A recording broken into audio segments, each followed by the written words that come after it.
सासू बोला जानी बोली हम झाड़ के चलब। सासू बोला जानी बोली हम झाड़ के चलब। त ज्यादा बोलबू त झोटा वाला सार के मारब। ज्यादा बोलबू त झोटा वाला सार के मारब।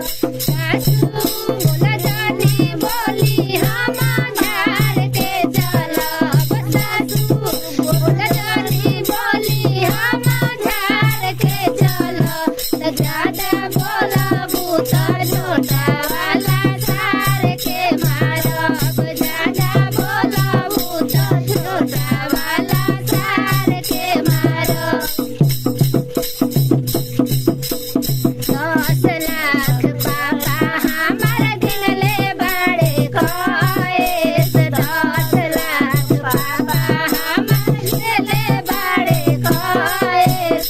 एही से ससुरावा में करतानी आएस। एही से ससुरावा में करतानी आएस। जानी अखिया देखावा नाही डर के रहब। जानी अखिया देखावा नाही डर के रहब। ए सासू चलब हम सासू